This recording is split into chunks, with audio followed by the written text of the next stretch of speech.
I've seen a few disgusting statements from Carl Benjamin, aka Sargon of Akkad, a supposed thought leader of conservatism. The two statements I want to address are the following.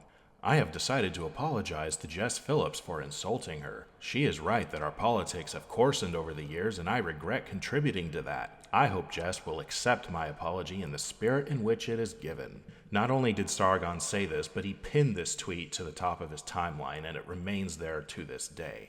Just to reiterate, do not get involved with the protest at this time and never be part of a riot. In case you're wondering why this both surprises and infuriates me, I'll just show you exactly what Sargon was apologizing for. Was this a nice thing to say? No. But nobody with half a brain gives a shit. Only a woman or a weak man would get offended by this, let alone remain offended for years afterward. It wasn't even a threat. It was literally a non-threat. When Sargon said this, it caused a whole storm of bullshit, and in days past, Sargon understood that the reaction to his words was absurd. Then, all of a sudden, the world sees him apologize. I don't care what reason Sargon thinks he has for apologizing. Did the state threaten him with jail time? Did they threaten him with a massive fee? Did they hold a gun to his children's heads?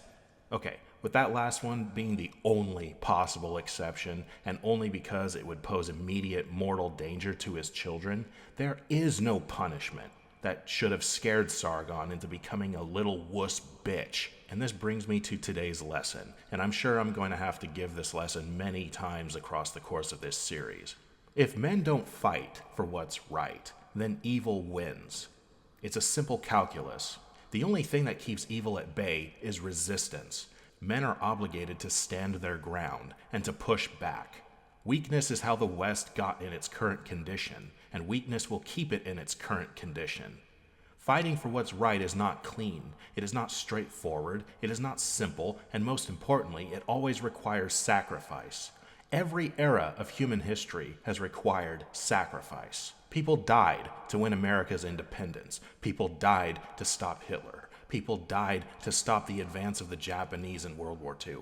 What else have people died for? Trying to escape the oppression of North Korea, sheltering Jews from the Nazis, or even just simply exploring uncharted waters and lands. World War II, the bloodiest conflict in human history, was still less than a lifetime ago.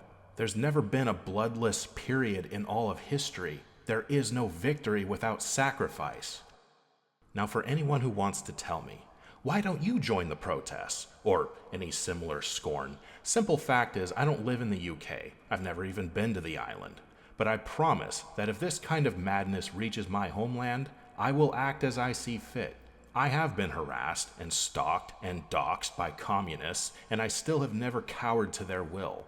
I am still protecting my girlfriend from an ex of hers who won't leave her the hell alone, and I am never far from a weapon to deal with any threat to my family. Men are the ones who die. Women run away, but we fight. Men don't have the luxury of being assured a full lifespan.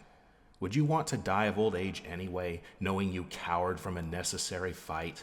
Men, peacetime is over. The time to prepare is now. For some, the fight is already here. Stop being cowards.